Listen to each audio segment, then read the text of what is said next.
Hi, I'm Soraya Sutherlin, and I'm a certified emergency manager, but I'm also a mom to 3 small children, and I wrote a kid's book about safety. I wrote this book based on conversations I've had with my own children and my family, and I hope it's a great resource to have those really kind of difficult conversations with your own. So let's begin. Better Together. This book is best read together, grown up and kid. A kid's book about safety. For the kiddos out there who will inspire their families to be safer and more prepared for emergencies, and to my own inquisitive children, Lily, Andrew, and Grace, who keep me grounded and fill our lives with laughter. May you never stop asking questions, even the hard ones. Introduction. There are different kinds of emergencies that will happen in our world. Some are small, like bumps and bruises, and some that are really big, life-changingly big. And whether it's a house fire we see on late night TV or the hurricanes that blow away beach towns, there's one thing that you will likely always say to yourself when watching: this would never happen to me. Though we hope they never do, we're more vulnerable to these types of disasters than we think. And while we can't always prevent things like storms or earthquakes from happening, we can absolutely prepare our families for them. And that starts with making an emergency plan. It's okay if you've never talked about an emergency plan with your kids before. And it's okay if you don't know where to begin. This book is here to help you do that exactly. Have you ever thought about what you would do if the building you were in caught on fire? Have you ever wondered, how do I stay safe if there was an earthquake? Have you ever asked yourself, what would stop working if the power went out? These might seem like silly questions, but they're actually very important. They're not just important for the grown-ups in your life. They're also really important for you to think about.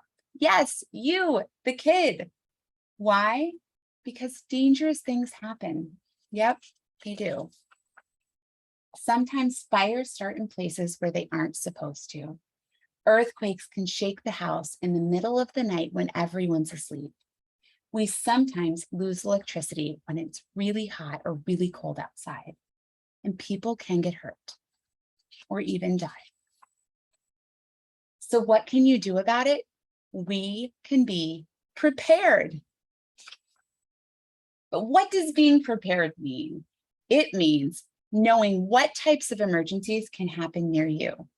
Know who your helpers would be if emergencies actually happened. Know what tools you might need in an emergency situation. Make a plan and practice your plan so that you're ready. So step 1. This step is easy. We start by talking about emergencies. Find time to talk with your family and ask each person to share different kinds of emergencies they think could happen. Some of these emergencies could be natural disasters caused by weather or earthquakes, and others might be because of people. Here's a handy list of emergencies that you might have heard of: fires, floods, earthquakes, tsunamis if you live by the water, tornadoes, hurricanes, thunderstorms, and power outages. Can you think of anything else? Step 2. Next, you can think about how you would get help if you were ever in one of these emergencies. It's okay to stop and talk about it. Let's think of a few possible helpers in your community. These could be trusted neighbors, family and friends, police officers, firefighters, teachers, doctors, nurses, even coaches. Can you think of anyone else? Now remember, some of these people might not be safe for you, so make sure you talk to your family about who is safe and who isn't. Step 3, have the tools that you need. And we're not talking about things like shovels and hammers, no. We're talking about things that could be really helpful in an emergency. Some of these tools might be bandages, and flashlights if you lose your power, first aid kits to help people, a radio to get information, whistles to let people know where you are, or learning information like knowing where to go to get help, knowing the phone numbers to call like 911, and having a phone in your house that's charged. Having a go bag. That's a bag that you'll take with you that has all the things that you might need in case of an emergency. Pick some items to put in your bag. Grown-ups should be in charge of things like flashlights and first aid kits, but it's important that kids gather the tools that make them feel calm and safe, like a book, a stuffed animal, or a special toy. Think about what tools you and your family will need and start working together to make your go bag. Step 4. Now it's time to make that plan. Let's try and make one together. Your plan may look very different depending on what type of emergency you're making it for. This example is about preparing in case of a house fire. So here's an emergency house fire plan. Look to make sure you have a working fire extinguisher in your house that's not expired. Sleep with your bedroom door closed. Doing so prevents the fire from spreading to rooms where people are sleeping. A fire extinguisher does exactly what we say it does. It extinguishes or puts out the fire. Make sure you have a smoke detector inside and outside of every bedroom and on every level of your house. Check all your smoke detectors and carbon monoxide detectors every month to make sure that they still work, and change your batteries every year. And if they do, they're going to make a really loud beep. Practice yelling, fire! That's right, you get to yell if there's a fire. Practice and place a pair of old sneakers in your go bag so that if you ever have to leave your house in the middle of the night, you have shoes on your feet. And find 2 ways to get out of every room. Yes, every room. Talk about how everyone can and will get out, especially if they might need some extra help. Choose a place to meet outside your house once you get out, and make sure that everyone knows where that place is.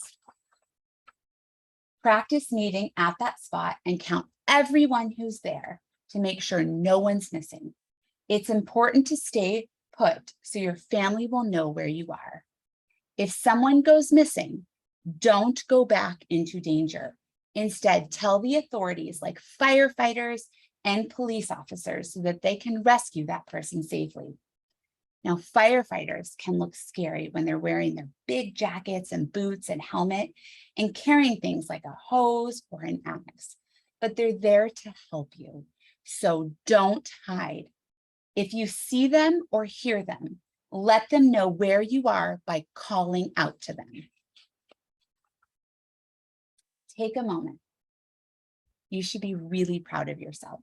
You've learned the basic steps about how you can keep your family safe during a fire emergency. So what's next? The goal is to make sure that you have a plan and that you actually practice that plan. So step 5, that leads us to the final step, practicing your plan so you're ready, not just once, but lots of times. Here's an example of how to practice escaping a house fire. Set a timer for 2 minutes and see if you're able to evacuate your home before the timer goes off. Then practice a few more times trying different routes. Please remember to find at least 2 possible routes out of every room and out of your house. Sometimes that might mean using a window, so talk to your grown-ups about what you should do in that situation. Having things like a throw ladder to help you safely escape may be something that you might need to discuss. Practice, stop, drop, and roll so that you're prepared if you or a family member's clothes catch on fire. It may feel silly pretending to get out of your house or to stop, drop, and roll, when your house isn't on fire. But when you practice, you prepare your body and mind to act in case of an emergency. Practicing improves your ability to respond to emergency situations, just like how practice helps improve your learning at school or your skills on a sports team or in a band or anything.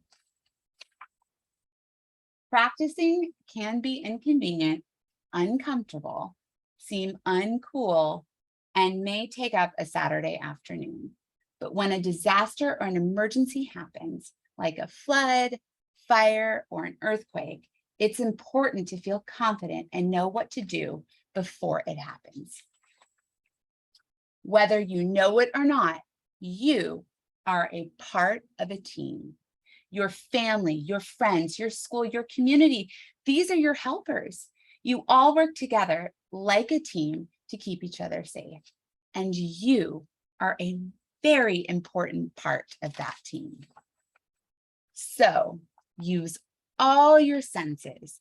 If you feel it, if you hear it, if you see it, if you smell it, if you sense it, tell someone, because your actions matter and they have more power than you know. You could save a life, maybe even your own. So pay attention to what's around you. Take time every day to notice what's safe and what might not be safe. Knowing what could happen and what to do if it does makes you ready. So remember, you can help yourself and the people around you in an emergency if you prepare, you practice, you know your helpers, you use your tools, stay calm and focused. You can absolutely do this.